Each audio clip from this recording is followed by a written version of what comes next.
예, 특송 감사합니다.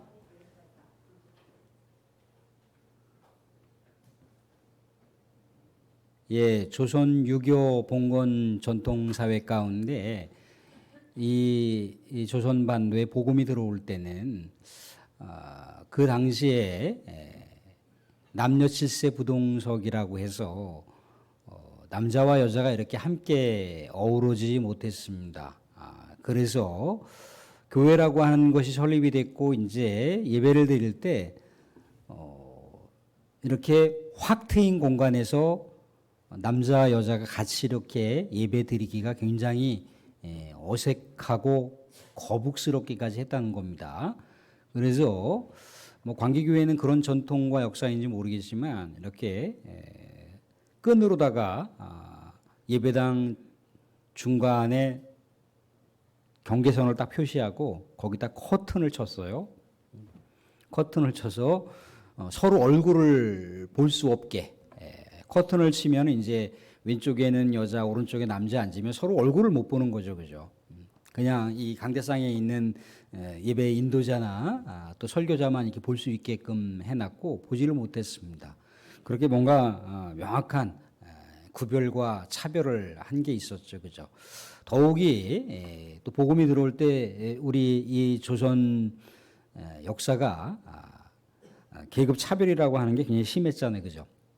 양반이라고 하는 또 중인이라고 하는 또 평민이라고 하는 천민이라고 하는 이 4대 이 신분제 계급이라고 하는 것이 굉장히 강렬했던 그런 시기였다는 겁니다. 그래서 안악내들과 남정네들이 교회에 오는 거에 대해서 곱지 않은 시선으로 봤어요. 그래서 무슨 당이라고 합니까? 예배당을 바람피는 당, 바람피는 당, 또 연애당, 뭐 이제 그런 식으로다가 이제 폄훼하고 이제 그랬다는 거죠, 그죠? 또 더욱이 이제 교회 안에서도 이렇게 어떤 항존직 선거를 하게 되잖아요. 그러면은 때로는 이제 양반 출신이 이렇게 피택이 안 되고 이렇게 그 당시에 모심이나 천민 출신들 중에가 이렇게 피택이 되는 경우도 있단 말이죠, 그죠? 그랬을 때 그런 관계가 굉장히 복잡 미묘한 그런 시대를 살았다는 겁니다. 그런데 복음이 점점점 이제 이 조선에 편만하게 이렇게 이제 작용이 되면서 편만하게 이제 전달되면서 조금씩 그런 차별과 또 그런 어떤 적대시됐던 감정들이 사라지기 시작을 했다는 거예요. 그래서 이제는 오히려 서로를 또 위해서 또 서로를 격려하고 서로를 또 지지하고 또 응원하면서 그렇게 믿음의 동지로서의 삶을 그렇게 우리가 지탱해 왔다는 거죠. 또 더욱이 선교사들도 이제 이 복음을 전할 때 그 선교사들 같은 경우가 이제 이 우리 동양 특히 이 동남아 사람들하고 얼굴이 확연하게 다르잖아요, 그죠? 키도 크고 코도 크고 몸집도 이제 건장하고 머리도 이제 뭐 미친 무슨 사람처럼 이렇게 막 산발하고 막 이제 그런 모습으로다가 이제 오는 그 선교사들을 이 한국 사람들이 맞이하기에는 굉장히 불편했다는 거죠, 그죠? 더욱이 뭐 알아듣지도 못하는 그런 어떤 뭐 이상한 그런 방언을 막 쏟아내니까 이 한국 사람들이 굉장히 버티기가 힘들었습니다. 그래서 오히려 그 사람들을 때로는 죽이기도 하고 때로는 고문을 가하기도 하고 또 때로는 일상적인 생활을 할 수 없도록 추방을 하기도 하고 그런 어떤 시대적인 변천사가 우리 한국 사회 가운데 이 조선 시대 가운데 있었다는 거예요. 근데 그 영향이 있다 보니까 또 더더구나 이제 우리는 그 전쟁 시대를 거쳤잖아요, 그죠? 전쟁 이 중에는 전쟁의 그 시대를 거쳐오신 또 많은 경륜이 있는 분들이 있는가 반면에 또 그 시대는 아니지만 또 그 어렵게 힘들었던 그 시대를 우리가 살면서도 어떤 공감대라고 하는 게 있어요, 그죠? 서양인들에 대해서 그렇게 뭔가 자연스럽게 받아들이지 못했다는 거예요, 그죠? 그래서 우리들만의 표현이 있잖아요, 그죠?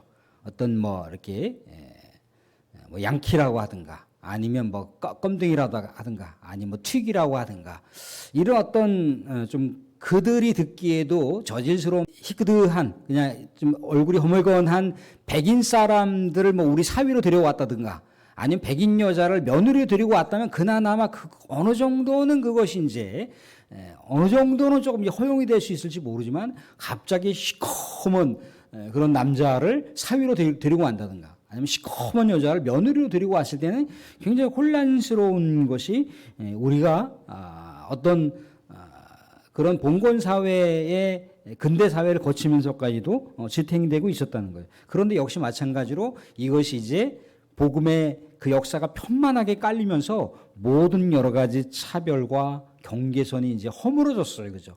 그래서 심지어는 이 사회를 우리가 단일 민족이라고 얘기하지 않고 단일 민족 문화라고 얘기하지 않고 다문화라고 얘기합니다. 지금 얼마나 많은 그런 외국인들이 또 우리나라 사람들과 그렇게 결혼하는 경우가 이제 너무나 자연스러워졌고 이제 너무나 우리의 일상생활까지 깊숙하게 이제 들어온 것을 알 수가 있다는 겁니다. 이게 복음의 역사라는 거예요. 이게 복음의 능력이라는 겁니다. 복음은요 모든 차별을 철폐합니다. 복음은요 모든 경계선을 허물어요. 왜 그렇습니까? 복음은 바로 예수 그리스도이기 때문에 그렇다는 거예요. 예수 그리스도가 복음입니다. 예수 그리스도의 능력이 그 안에 담겨 있어요. 그러니까 예수 그리스도의 능력이라고 하는 거 우리가 알고 있는 데로다가 십자가의 사랑이 그 안에 있는 거죠. 그죠? 십자가는 곧 하나님과 우리 사이에 평화를 만듭니다. 벽을 허물어버려요. 경계선을 허물어버립니다. 사람과 사람 사이에 여러 가지 경계선과 차별을 허물어버린다는 거예요. 그게 십자가 예수 그리스도의 능력이. 그게 복음이라는 겁니다. 복음의 역사가 그렇게 강력하다라고 하는 걸 우리 이 조선시대 근대사회 이 대한민국의 그 지금 시대적인 변천사를 통해서도 우리가 경험한 바인데 오늘 말씀 가운데도 그런 내용들을 볼 수가 있다는 거예요. 오늘 보면은 두 사람의 커다란 그 인물의 서사가 있어요. 그죠? 한 인물의 서사는 누군가요? 바로 고넬료라고 하는 이탈리아 백부장입니다. 이탈리아 군대, 로마 백부장이라고 하는 이방인 고넬료라고 하는 사람이 있어요. 그리고 또 다른 한 축에는 어떤 인물의 서사가 있냐면 베드로라고 하는 인물의 서사가 있다는 겁니다. 이 베드로는 정통 유대인이에요. 근데 율법도 그렇고 정통 유대인들은요, 이방인들과 섞일 수가 없습니다. 이방인들과 함께 할 수가 없어요. 왜 그렇습니까? 이방인들은 할 일을 받지 않았다는 거예요. 언약 백성이 아닙니다. 언약 백성이 아닌 것은 다 하나님께서 대적하는 족속이라고 합니다. 하나님의 원수들이 이방 족속된 거예요. 그러니까 하나님께서 이방인들이라고 유대인들이 생각했을 때 저주받은 족속 그렇게 생각을 한다는 거죠. 그러니까 하나님의 백성들은 선택받은 하나님의 선민들이에요. 그런데 이방인들은 저주받은 백성들이라는 거죠. 저주받은 백성들과 선택받은 하나님의 백성들이 하나가 될 수가 없다는 거예요. 그게 유대인들의 인식입니다. 그게 유대인들의 율법 가운데도 등장을 하고 있더라는 거죠. 그래서 오늘 그런데 좀 뭔가 의미심장한 것은 뭐냐면 이 고넬료라고 하는 이 로마 군대 백부장인데도 불구하고 이가 유대인들의 경건 생활을 했다는 거예요. 유대인들의 경건 생활의 3대 요소가 뭐냐면 금식과 구제와 기도예요. 그런데 금식이라고 하는 내용은 안 나왔지만 이 고넬료라고 하는 사람이 구제를 많은 사람들에게 행했다라고 하는 이야기가 말씀 가운데 등장하고 있습니다. 또 하나는 뭐냐면 그가 하나님을 경건하게 섬기며 예배를 드리고 또 기도했다라고 하는 표현들을 볼 수가 있어요. 근데 기도가 만들어가는 역사가 있습니다. 기도는 기도가 통합니다. 이 성령의 기도는요, 성령의 기도는 그 성령의 기도가 종착 지점이 있습니다. 종착 지점이 있는데 성령의 기도는 기도하고 있는 그 대상이 곧 종착 지점이 되는 거예요. 그러니까 여기서 두 인물의 서사가 나오지만 이 이방인 고넬료가 기도하고 있는 장면, 또 이 유대인이었던 베드로가 기도하고 있는 이 장면은 뭘 얘기하는 거냐면 성령이 서로 소통한다는 거예요. 성령이 서로 교통한다라고 하는 이야기를 해주고 있습니다. 성령이 이렇게 서로 교통하고 복음이 지금 뭔가 편만하게 지금 강력하게 작용하고 있는 가운데 이 고넬료라고 하는 사람이 비록 유대교를 믿는 그런 내용들은 나와 있지 않지만 여하튼 유대교를 신봉한 것은 분명한 것 같습니다. 하나님을 섬기는 것은 분명한 것 같아요. 그렇지만 우리가 알다시피 유대인들이라고 하여 하나님께 구원받은 백성들입니까? 그렇지 않다는 거예요. 유대인들도 누구를 받아들여야 됩니까? 예수 그리스도를 믿어야 되는 것이고 복음을 받아들여야 되는 거예요. 근데 왜 여기서 이 고넬료라고 하는 사람이 기도를 하는 사람이고 또 하나님을 경외하는 사람이고 또한 구제를 하는 사람이지만 무엇이 부족하기에 사도 베드로를 만나게 하신 이유가 뭘까요?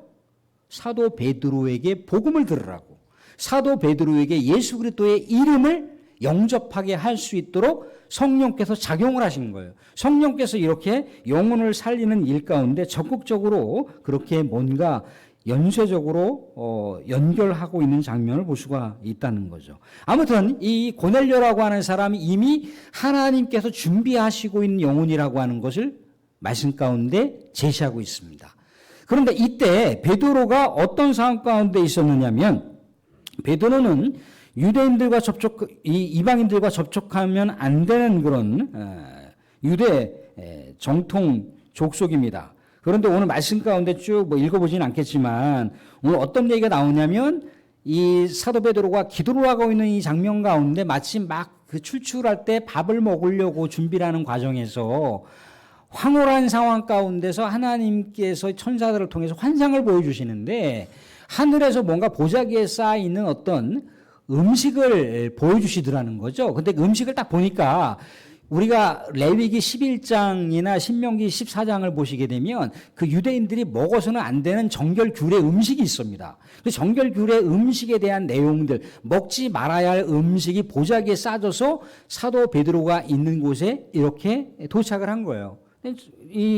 뭐라고 얘기하냐면 그것을 먹으라고 했단 말이죠. 그죠? 근데 사도 베드로는 정결규례를 지켜야 되는 유대인입니다. 먹을 수가 없다라고 얘기합니다. 그런데 다시 또 내려주시면서 먹으라고 얘기해요. 다시 먹을 수 없다고 합니다. 그것은 너무나 불결하고 정결하지 못하고 거룩하지 못한 것이기 때문에 내가 차마 그 음식을 먹을 수가 없습니다라고 고백을 했지만 연거푸 3번씩이나 사도 베드로에게 그것을 먹으라고 얘기를 하더라는 거죠.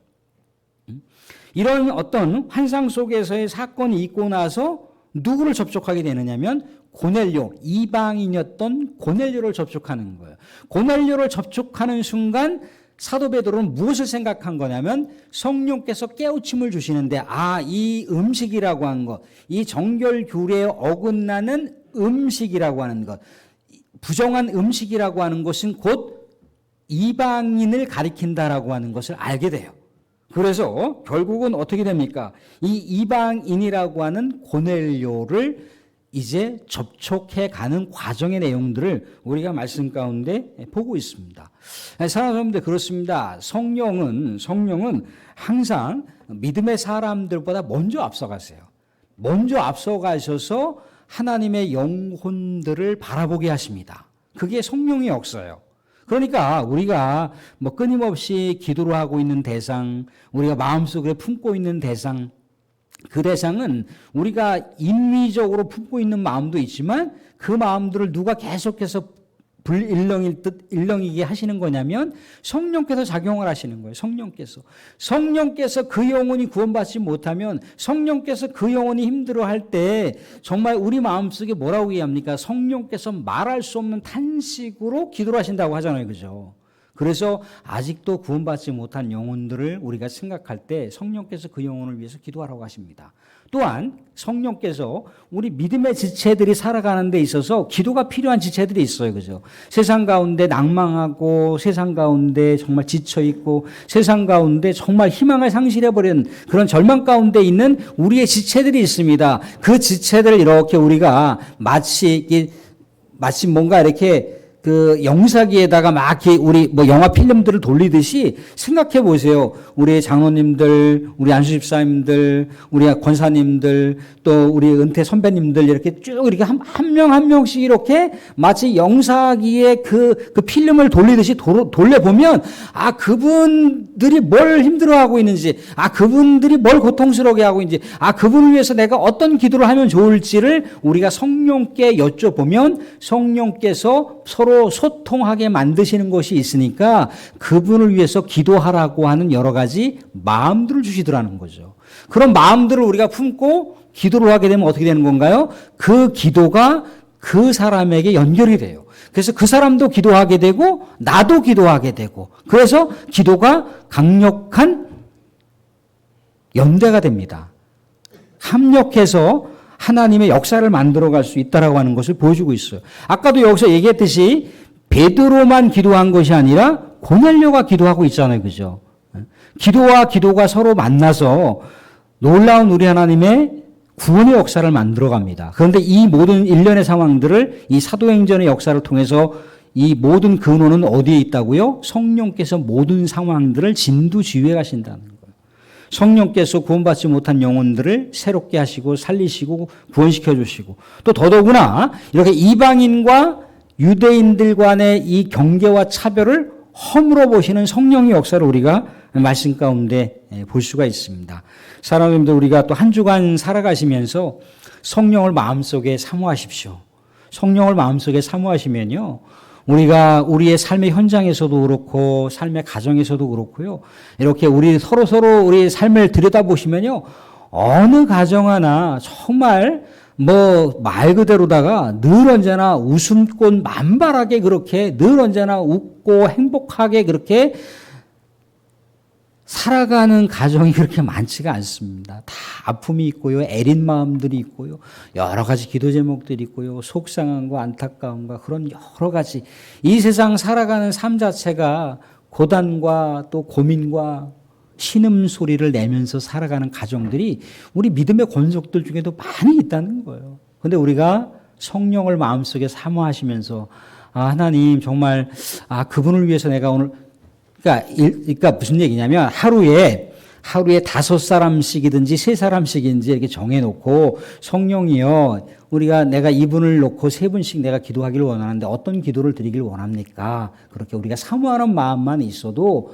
성령께서 그분을 위해서 이렇게 기도하라고 하는 마음의 감동을 주시더라는 거죠. 마음의 감동을 주세요. 그럼 그걸 품고 또 기도하세요.